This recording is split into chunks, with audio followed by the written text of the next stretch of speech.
O'Fallon City Council recently updated the ordinances affecting and regulating dangerous animals.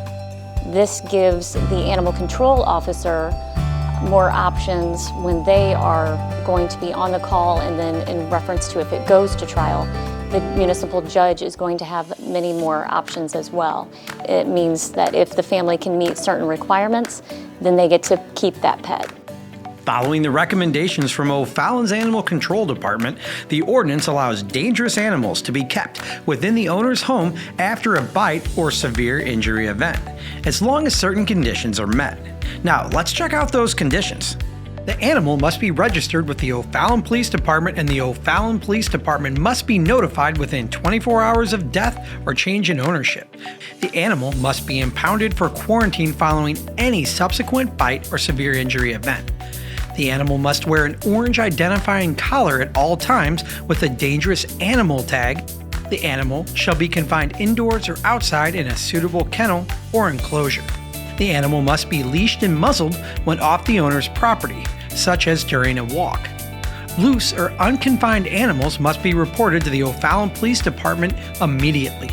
The owner must maintain signage on their property alerting the fact that a dangerous animal is present.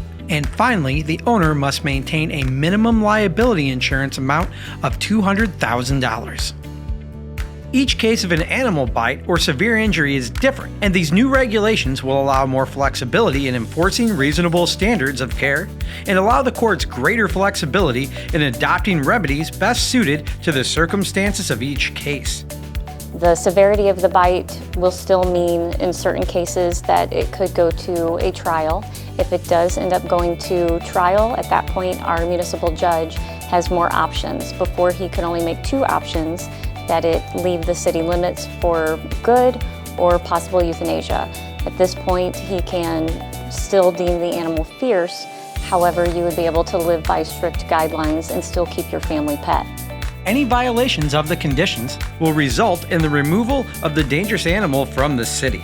And all in all, it's keeping O'Fallon safe by still keeping pets with their families and still making the victims comfortable. In the end, it really comes down to help us help you and your pet.